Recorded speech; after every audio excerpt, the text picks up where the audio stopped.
Hey ho, inget gak sih dulu itu gue pernah ngajakin Rengga untuk ke suatu tempat yang keren banget. Nah, akhirnya gue memutuskan untuk ngajak Rengga camping di Bromo dan ke Madakaripura juga sama tim Wanderlust. Ya, jadi awalnya gue juga nggak mau kan waktu diajak Aska karena gue udah beberapa kali ke sana dan bosen juga. Tapi karena gue belum pernah camping di sana dan gue langsung tertarik dengan ajakan dia.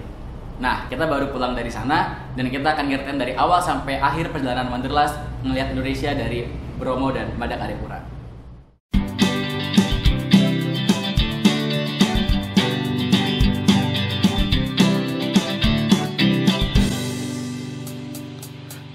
Indonesia menyimpan keajaiban berbudaya beragam keunikan. Ayo jelajahi seluruh Nusantara demi melihat Indonesia. Mari, mari lihat Indonesia. Mari, mari lihat Indonesia. Mari, mari lihat Indonesia. Mari, mari lihat Indonesia.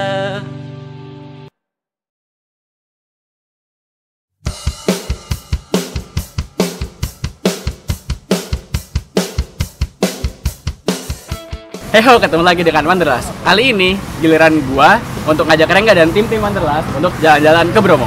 Nah, seperti biasa kita mulai perjalanan itu dari Malang. Estimasi waktu dari Malang ke Bromo sekitar 3 jam. Nah, kali ini kita akan nyoba nginep juga di Bromo. Kita akan bikin tenda biar kita nggak kelewatan untuk melihat sunrise-nya. Nah, nggak cuma itu. Jadi walaupun tujuan akhir kita Bromo, kita punya tujuan lain dalam mencapai tujuan akhir kita itu, yaitu kita bakal ke Madakaripura. Nah, tetap ikuti perjalanan kita di Lihat Indonesia. Setelah semuanya berkumpul, akhirnya kita memulai perjalanan kita. Tapi seperti biasa, sebelum berangkat kita berdoa terlebih dahulu supaya perjalanan kali ini lancar. Perjalanan dari Malang ke Madakaripura memakan waktu sekitar 3 jam. Untuk mencapai Madakaripura, kita melewati kota Pasuruan dan Probolinggo. Oh ya, pas kita di Madakaripura itu, kita kan registrasi dan bayar tiket masuk kan? Ya, Itu bayarnya berapa sih? kalau seinget gue ya masuknya itu kita bayar 3.000 plus parkir motornya nanti nambah 5.000 juga. Nah, tapi yang lucunya itu ya, kalau kita kesana pulang-pulang tuh motor udah bersih, Reng. Oh iya, itu tuh jadi motor kita dicuciin sama anak sana. Nah, nanti mereka minta bayaran lagi 5.000. Jadi dengan 5.000 motor lu langsung bersih, men. Worth it lah ya. Oke, jadi ya sekarang kita udah sampai di Madakaripura. Nah, jadi air terjun Madakaripura ini dulu pernah dipakai 4 Gajah Mada untuk bertapa gitu. Nah, kalau lu kesini barang-barang yang penting banget harus lu bawa. Yang pertama, sendal. Sendal, wajib. Sepatu ribet basah. Ya. Kedua apa, Reng? Jas hujan. Karena nanti bakalan ada percikan-percikan dari atas. Jadi di sini gitu. tuh bakalan nanti sekitar 5 air terjun yang kita lewatin. Dan ada salah satu air terjun yang nggak bisa kita lewatin tanpa nggak basah. Betul. Itu penting nih jas hujan. Ada lagi yang terakhir yang paling penting, Kamera anti air. Oke, ini penting banget. Oke, sekarang kita mau jalan lagi nih. Ayo, langsung. Dari tempat parkir menuju ke air terjun, kita harus berjalan kaki selama 20 menit. Tidak seperti dulu nih, yang harus melewati sungai penuh bebatuan. Oh iya, sekarang akses menuju air terjun sudah mudah karena sudah dibuat jembatan dan jalan setapaknya pun juga dari semen. Nah, terus pemandangan bukit di kanan kiri yang ditumbuhi pohon-pohon menghiasi perjalanan menuju ke air terjun. Saat itu, cuacanya juga sedang berawan, jadi pemandangan dan udaranya semakin syahdu. With a friendly smile, read for a while. Setelah melewati jalan setapak, kita harus turun sedikit untuk mencapai air terjun. Some people are walking down there like a dust. There's no need to cross and cross. We always together, caring for each other. Let's sing along with me, and you just have to say. Nah, sekarang kita udah sampai di air terjun pertama. Ini fungsinya jas hujan ya karena air itu datang dari semua penjuru, jadi emang wajib pakai jas hujan biar nggak terasa. Nah, di dalam sana ada air terjun yang lebih bagus lagi. Air terjun ke 2, 3, 4. Let's take it easy. That can be made. Oh iya, sebenarnya air ini tuh bukan air hujan, tapi percikan dari air terjunnya itu sendiri. Karena sedang musim hujan, air sungai pun jadi agak keruh dan coklat. Nah, sebenarnya kalau musim panas, mungkin sungainya bakal lebih jernih. Pengunjung saat itu pun tidak terlalu ramai. Jadi kita bisa foto-foto tanpa ada orang lain di background foto kita. and start drinking wine. But those people are very kind, and I say it. Nah, ini dia air terjun Mada Karipura.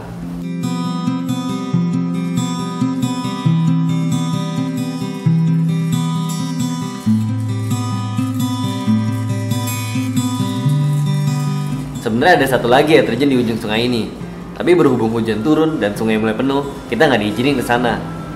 Air terjun itu katanya pernah digunakan oleh Patih Gajah Mada untuk bertawa loh.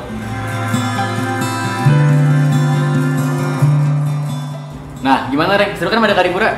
Seru sih, tapi gua agak bete gitu As. Wah, Soalnya kan waktu itu kita hujan, terus kita nunggu 2 jam gitu kan di warung. iya sih, emang agak lama sih nunggunya kemarin ya. Cuma enaknya ya pas kemarin hujan itu kita jadi bisa makan gorengan yang hangat dulu. Kita bisa ngeteh-ngeteh yang hangat juga. Habis itu kita juga bisa ngobrol-ngobrol sama tim Wanderlust. Iya sih, serunya lagi kita ke Bromo jadi hujan-hujanan kan? Iya, seru aja. Perjalanan dari Mada Karipura menuju Bromo memakan waktu 1,5 jam. Dan kita harus melewati jalanan yang berliku-liku.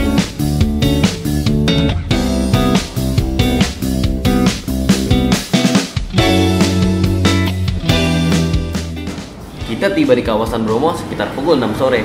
Langsung aja kita urus registrasi dan menanyakan lokasi camping field. Ya, jadi setelah tadi bayar macam-macam di pos registrasi, sekarang kita mau ke camping ground untuk bangun kemah. Tapi sekarang kita masih di pos registrasi sih untuk istirahat sebentar. Jadi kalau lu di sini lu kalau mau istirahat di pos registrasi ini bisa, jadi lu bisa makan-makan di sini, banyak tempat makan di sini. Nah, jadi kita di sini itu camping ground itu kita untuk bangun kemah karena kita di sini nggak bakal nginep di hotel. Jadi kita bakal camping dan udaranya mencekam cukup nusuk tulang gitu, dingin banget. Gue sini 3 lapis jaket juga masih dingin. Setelah itu kita langsung ke lokasi camping field. Outside your heart, beep beep beep beep beep, all my phone is ringing. But it's not your reply, one of my texts for this time feels like. Sekarang kita udah di camping ground di kawasan Bromo ini. Jadi ya kebetulan cuma kita doang di sini yang camping. Nah, dengan cahaya seadanya kita bakal bangun 4 tenda. Dan kita bakal bangun 4 tenda dalam sekejap.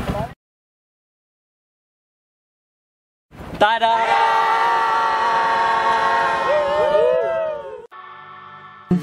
Nah, setelah kita berhasil ngedirin tenda, sekarang kita lagi masak-masak untuk makan malam. Setelah itu kita bakal persiapan untuk tidur, untuk persiapan sunrise jam 3 pagi nanti. Terus ikuti kita di Lihat Indonesia. Di bawah langit yang berawan, kita beristirahat menyiapkan tenaga untuk hari esok.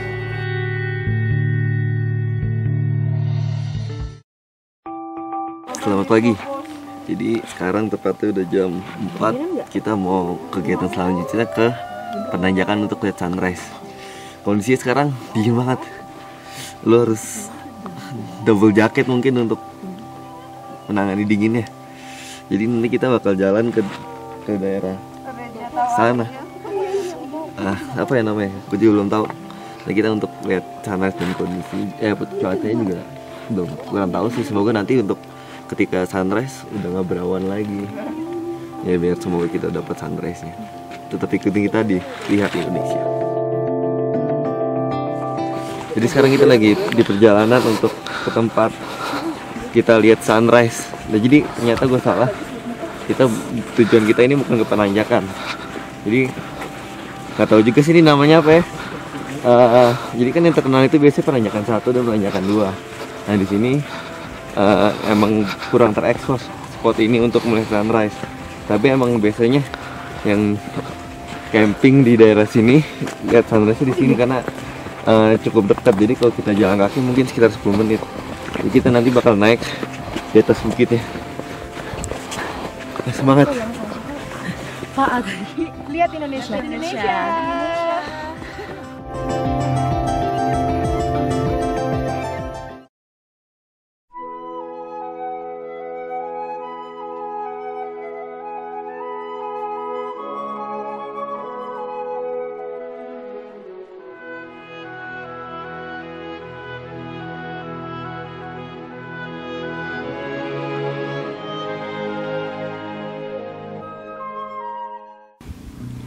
Ya, jadi ya sangat disayangkan sih tadi kita nggak dapat sunrise ya karena cuaca berawan. Terus kebetulan juga semalam hujan juga, jadi ya gini deh kita nggak dapat sunrise-nya. Tapi banyak orang yang bilang, bahkan yang sering traveling itu, sunrise di Bromo itu salah satu sunrise terbaik di Indonesia. Kayak salah satu yang terbaik lah. Jadi gimana ya? Jadi kalau lu pertama kali kesini dan lu nggak dapet sunrise ya, berarti lu harus balik lagi ke sini. Dan kalau lu udah pernah dapet sunrise Bromo, pasti lu bakal balik lagi ke sini. Nah jadi teman-teman Manres lagi ke puncak sana untuk foto-foto, dan gue udah ketinggalan. Ayo ikutin mereka.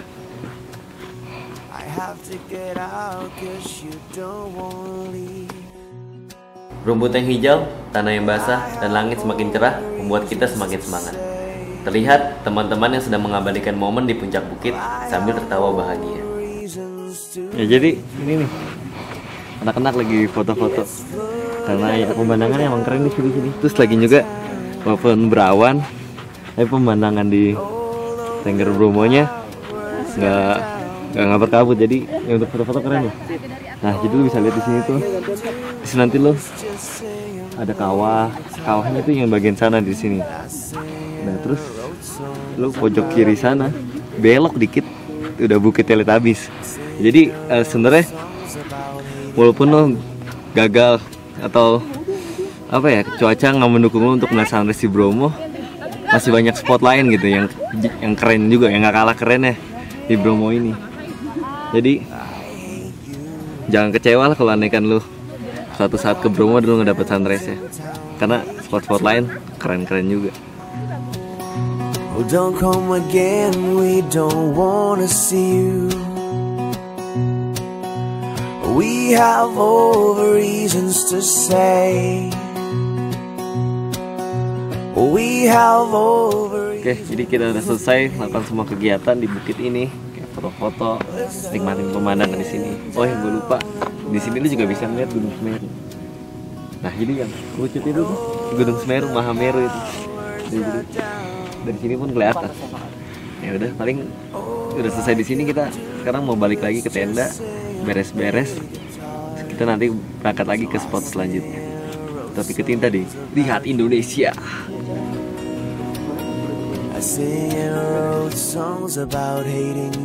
Setelah puas menjelajahi bukit, kita kembali ke tenda untuk sarapan dan merapikan barang bawaan. Apapun makanannya, selama bersama-sama menikmatinya, semua terasa enak-enak saja. Pemandangan di sekitar pun menambah nikmat dari kebersamaan kita.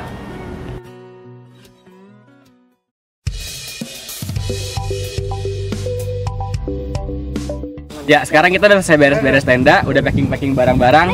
Selanjutnya kita bakalan menuju ke Bukit Teletabis dan Kawah Gunung Bromo. Terus ikuti kita dan lihat keseruannya nanti, oke? Sip. Lihat Indonesia!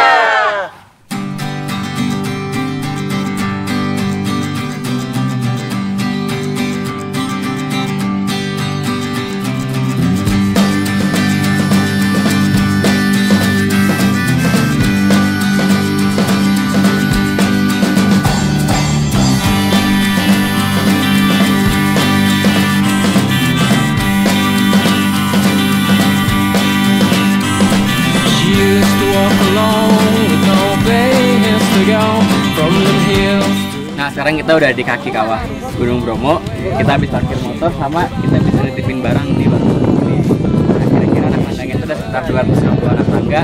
Jadi kita emang harus benar-benar nyiapin tenaga.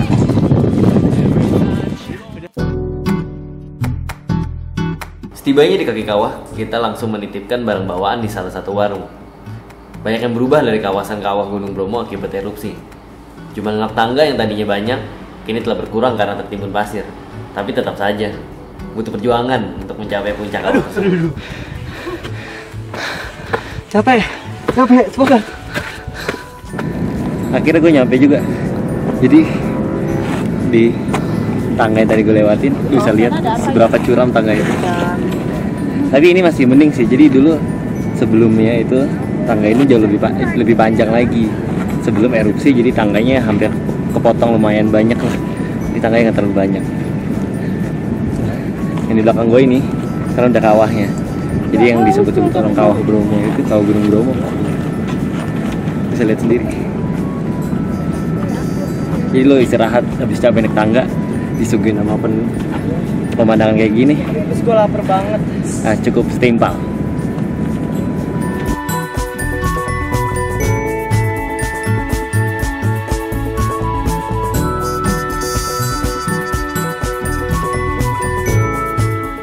Setelah menikmati pemandangan dari atas kawah, kita pun turun.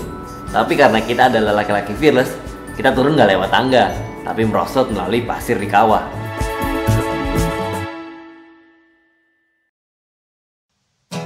Part favorit dari perjalanan kemarin itu, yang pertama, gue bisa ngelihat pemandangan dari atas kawah gunung.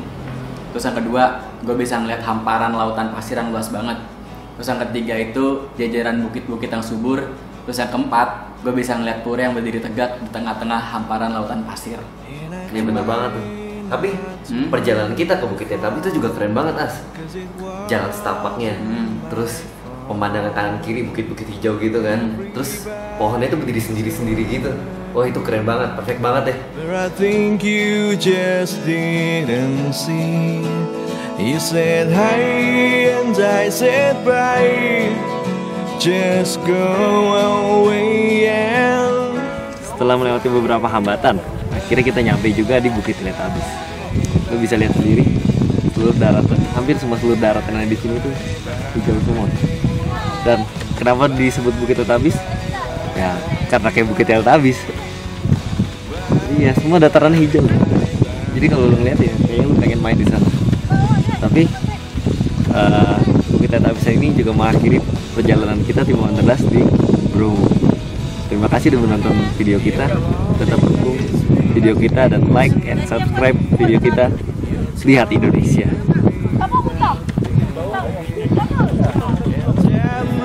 Everybody's agree, but I think you just didn't see. You said hi and I said bye. Just go away and fly. Bye, bye, bye, bye. Bye, bye, bye, bye. Bye, bye, bye. Lihat Indonesia dari Bravo!